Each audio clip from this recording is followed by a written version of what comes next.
Okay, thank you and welcome back. We're going to complete our lesson on types of pronouns. We've been looking at the different types of pronouns. We started with personal pronouns, and then we looked at demonstrative pronouns, reflexive pronouns, emphatic pronouns. We're going to look at indefinite pronouns and the relative pronouns. Don't forget, pronouns are the words you use in place of nouns. So they perform almost all the actions that a noun can perform in a sentence.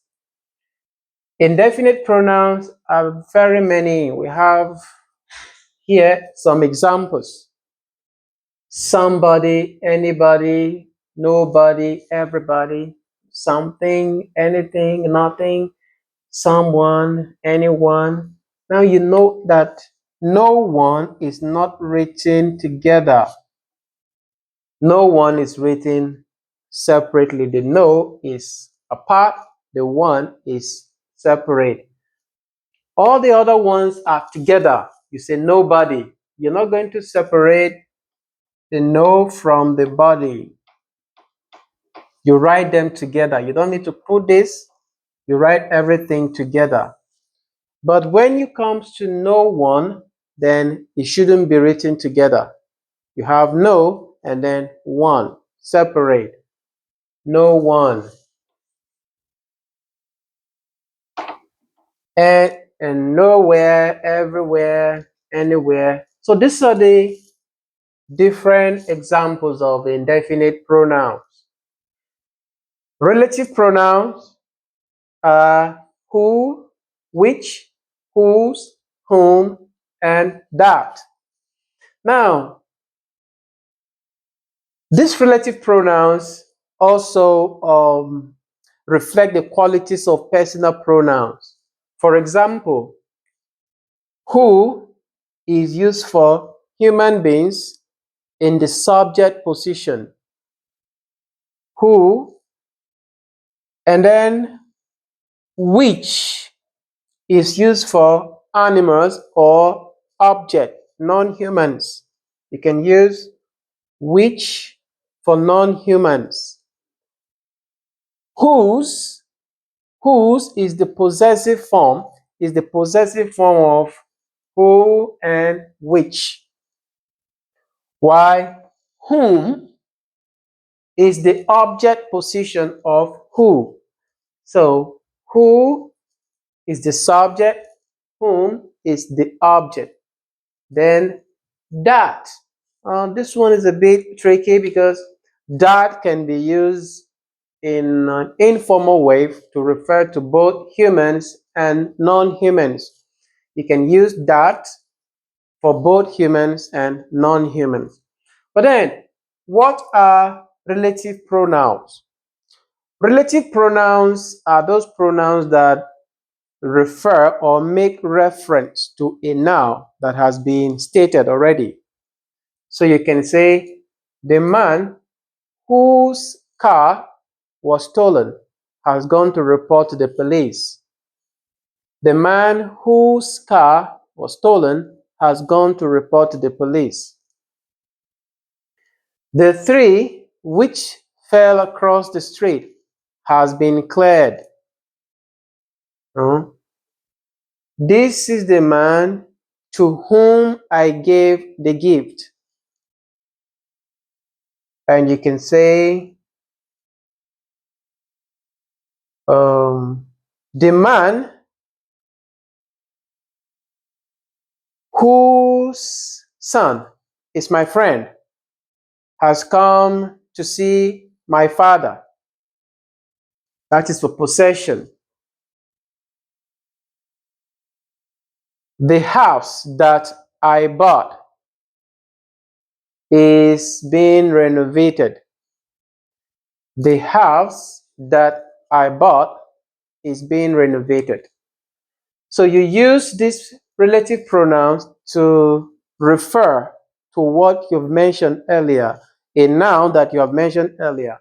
So they are more like for reference. They're used to refer. Indefinite pronouns, you can think of other ways to use indefinite pronouns. Um, Somebody is here to see you. Or something is wrong with my car. And everything is fine. Everybody is waiting for you. Nobody is here. Anybody can do the job. Uh, So there are different ways you can use all of these indefinite pronouns. And I believe you use them every day in your speech, in writing. You may not just know that these are indefinite pronouns, but I believe now you know. And then how to use your relative pronouns in sentences. This one is for human beings. Which for non-human can be animals or objects. Then whose is to show possession. It can be to possession for both which and who. Then whom is the object form of who. Then that is a bit in between. It can be used to refer to both humans and non-humans.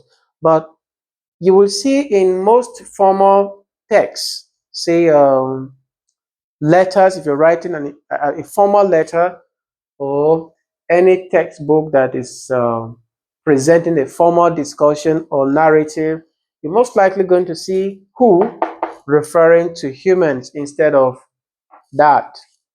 But you can also use that to refer to humans, and it's fine. All right. So these are the types of pronouns we have. You remember? Personal pronouns, relative pronouns, indefinite pronouns, emphatic pronouns, reflective pronouns, demonstrative pronouns, and reciprocal pronouns.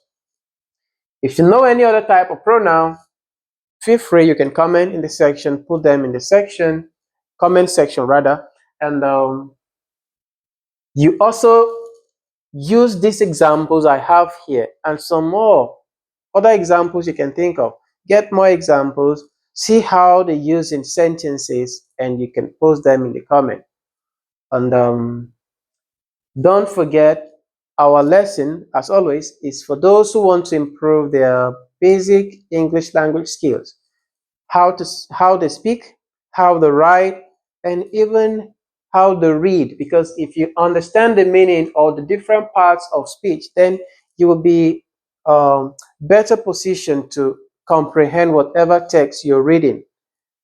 Understanding different types of words, which class they belong to, will help you in writing, in speaking, and in comprehending when you read.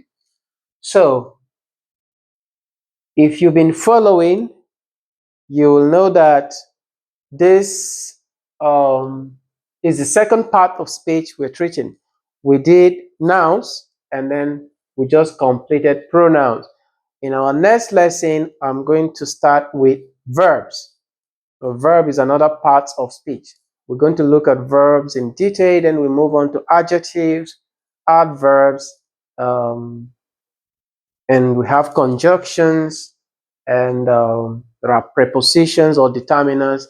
We're going to look at all of these parts of speech. Then we move to phrases, clauses, and sentences. We are basically treating all the grammatical units, and we're going to look at them in detail with copious examples, and that will help us understand the basic, at least the fundamental, when it comes to um, text, writing, and even reading. Thank you, and do well to join me in the next class.